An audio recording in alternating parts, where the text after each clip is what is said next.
เอาได้บัดนี้ผู้อยู่ข้างทองกับเมืออยู่ใส่กับเมือให้เท่านาหน้าทุกคนประกาศผู้หน้าว่าหัวหน้าผู้หลังมาบ่เลี้ยงเลย กินนี่กินเต็มแล้วเมื่อละบ้านนี้เมียมาจะทำ แล้วไ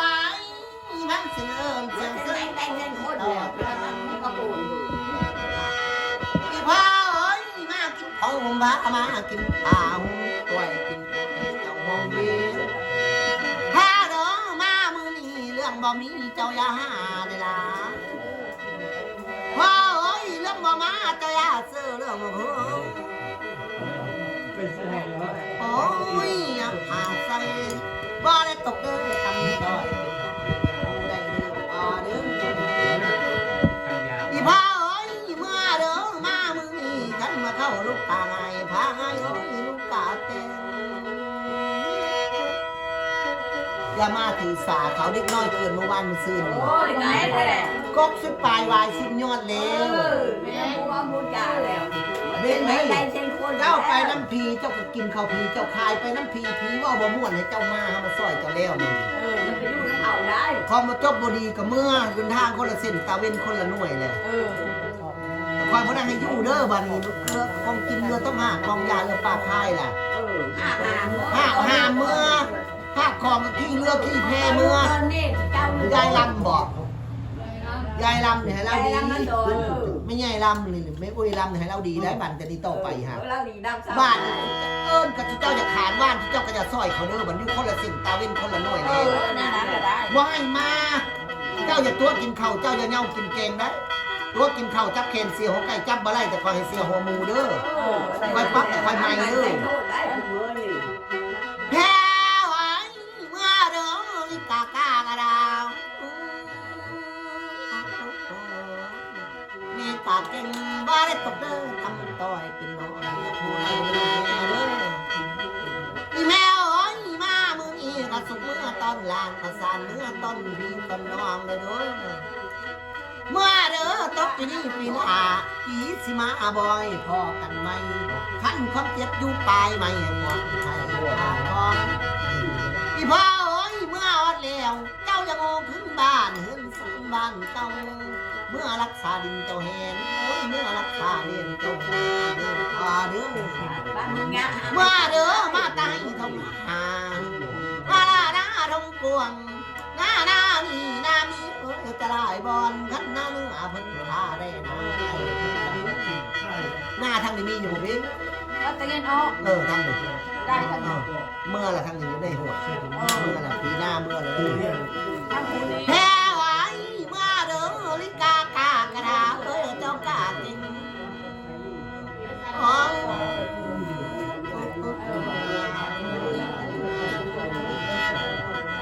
แพ้ไว้เมื่อละบ้าไปวังมาเร็วหลังเอ้ยขึ้นมาสั่งเมื่อละทางนี้อีแมวโอ้ยอยู่ใส่เด้เมื่ออยู่ให้ทงหาเมื่ออยู่หน้าทงปวด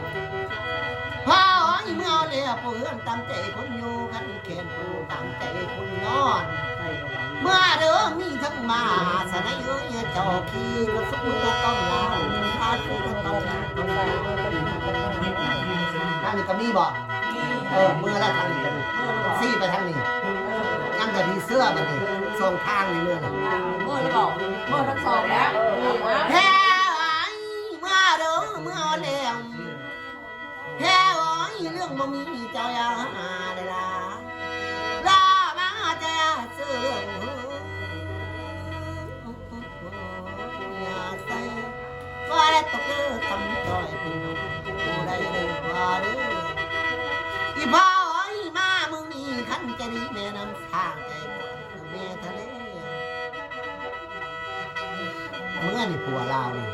เมื่อเราบอก ผัวเมื่อได้ดิยังจะบอกตะวันได้ดิ อยู่บ้านได้บ้านได้เนอะ อีพ่อโอ้ยเมื่อแล้วนะลิตาการาเจ้าป่าโอ้ยบ้าต่อยอีพ่อโอ้ยกันไปน้ำมันอาไปนะน้ำหมูคนตกลงน้ำบ่อแกนบ่อน้อพ่อโอ้ยเมื่อเด้อขี้เล ลือเงินเงาทองเชื่อทองเอ้ยเลือตาพัน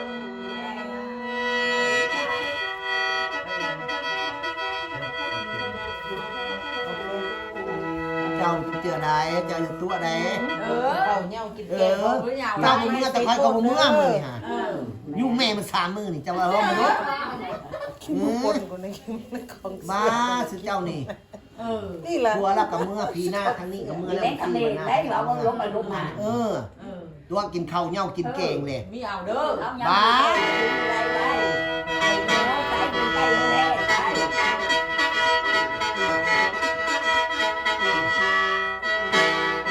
ว้า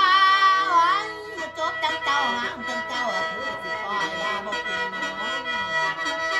อีพ่อเมื่อเด้อไปวันโอ้ยมา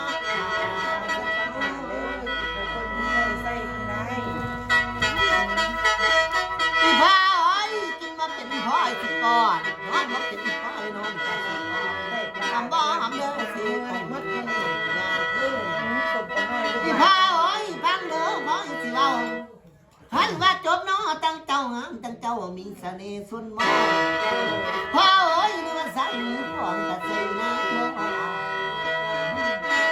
พี่พ่อเอ้ยงามละเด้เนาะเจ้ามึงตายไปละทอลูกกะรอเนาะอีกซ้ำงาน พี่พ่อเอ้ยนึกจะมีเมียซ่อนนอนเฮียงเร็วเหลือบ่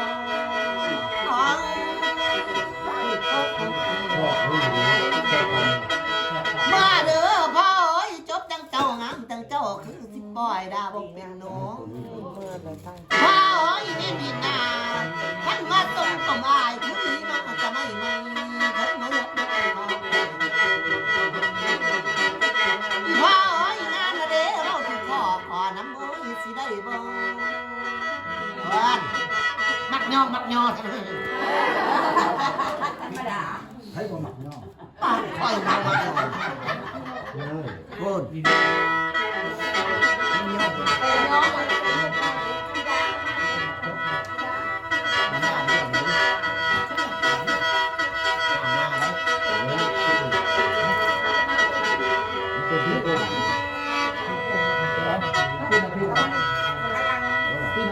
ย่าสมาจ้าเพื่อเด้อบัดเด้อ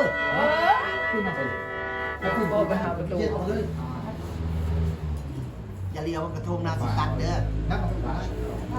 2-3 มื้อแล้วก็ได้ออกแหละอย่าปากบ่ต้องสนใจนะมันเลย ปีหน้า เจ้านี่พิลึกเนาะ เดือนเดียวก็กระทงได้ มากยากใจซาติเก้าเป็นเพราะออกนายสิเจ้าเป็นปู่ย่าตายายคือบ่ได้เว้ายากปานนี้พวกเอ้ยเมื่อกับพังเฮาเด้อเจ้าเมื่อฮอดแล้วล่ะรักษาเพิ่นรักษาลูกให้เจ้ารักษาเจ้าเด้อพี่พายเมื่อบ่แล้วพี่เป็นบันกันเลยบ่ลาท่านของเจ้าเด้อทองน้อยแพ้หวานเรียนไปแล้วเมื่อโลเมื่อกันท่าจะลองต้องเจ้าเที่ยวท่านเพื่อนตามใจคนเดียวท่านแค่เดียวตามใจคนน้อยพี่พ่อเอ้ยเมื่อแล้วท่านทั้งกว่าบอกให้ตายบอกให้ดีทางเดินนี่มันสักทีมันเดียว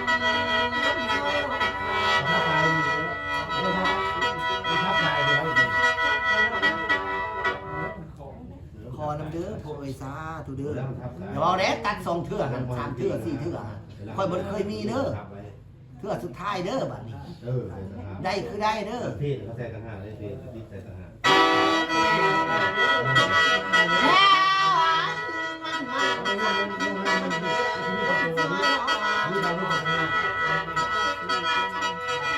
อ้าวขอทวนขอน้ำมันมีไว้สาด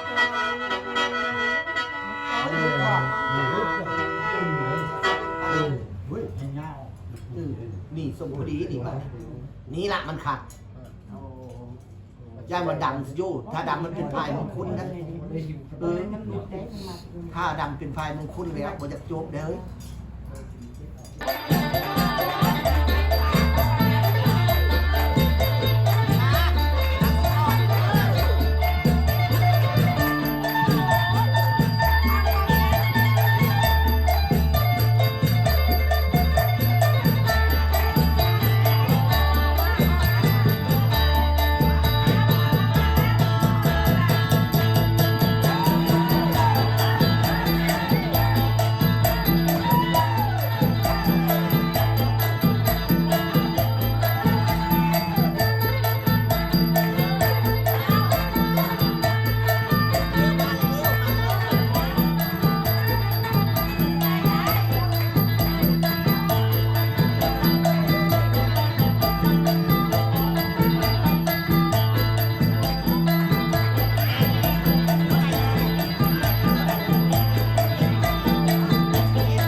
แม่เอ้ยมาเด้อคำไว้อย่าไปสนอย่าหาเด้อแม่เด้อแม่เอ้ยคำกูนั้นอย่าไปสนปากเขามาเด้อคำไว้อย่าไปแม่สุดตาคำกูนั้นอย่าไปแม่สุดตาแม่เด้อแม่เอ้ยมาดูหอมปวดเห็นซ้ำเลยลำบากไงอ๋อ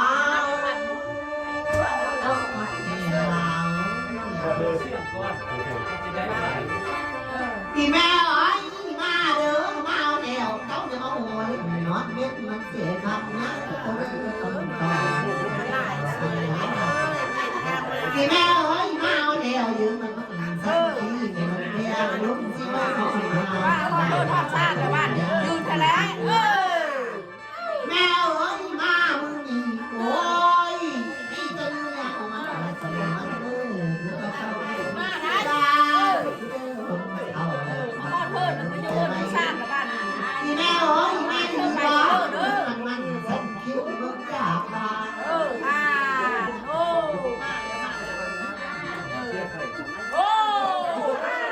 ่เอ้ยมาเอาแล้วก็ที่ขาทิ้งลา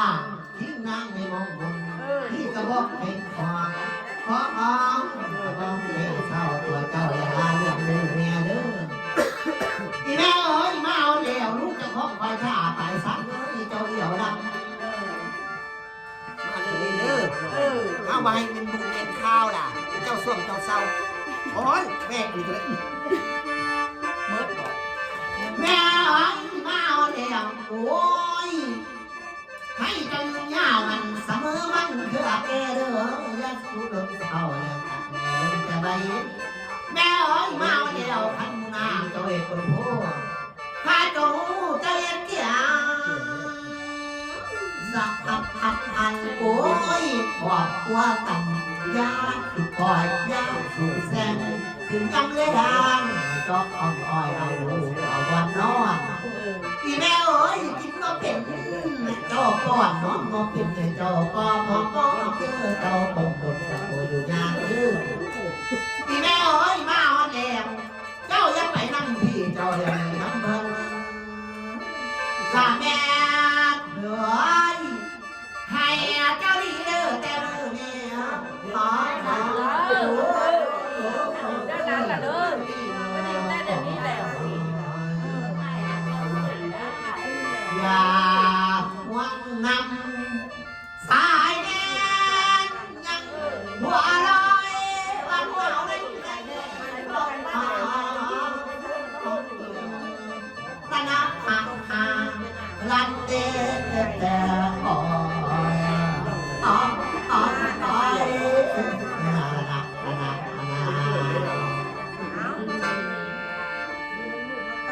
อีแม่เอ้ยมาเอาเดียวไปสินั่งไปก็พาฝันตุ้ยก่อนไทยด้วยลูกนี่จะคนลูกค่ะ ลูกเล่านะได้3อยู่ใส่ ผู้นึงอยู่อุดรผู้นึงกับข้าแม่อยู่สกลอันนี้เหลืออยู่นี่แม่ไอ้แม่ไปเด้ขันสินั่งไปก็พาฝันตุ้ยก่อนไทยด้วยขันเมื่อกว่าก่อนไทยตายใส่ปันไทยหน้า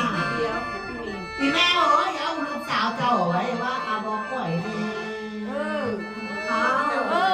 อันนี้สักอ้าวแม่ที่แม่บอกให้น้องจะน้องหลาเอาเด้อท่านจำได้ท่านเสียวท่านถามท่านเสียวเลยอยากให้ลูกมือรู้ให้ลูกมือได้มาพลังไหม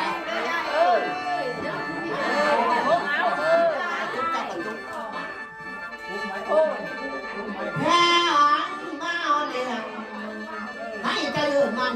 สันติในมันเพียรลุ้นเสียหรอกอ้าวอ่อนละโอ้ยาวคู่กันแม่อ๋อยิบไปแล้วต้องยังมีเป็นหากินปลาวังไม่เลย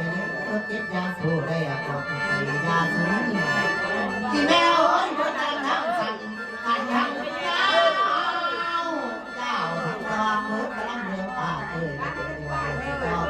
เศร้าเดี๋ยวนี้แหละบ้านแม่เอ้ยเล่าว่าโอ้เพียงภาษาเด้อแม่เด้อมันก็เล่าข่าวสารเพียงใบเผาเราสาวใจ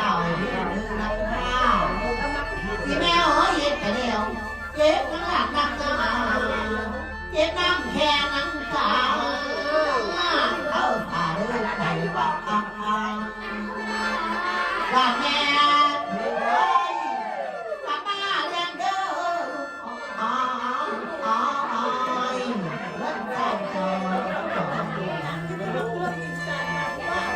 ว่าที่นั่งแต่ลำพังสนับอ่างลันเลเสียอ้อย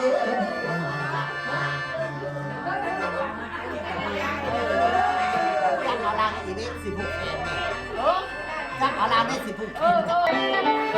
16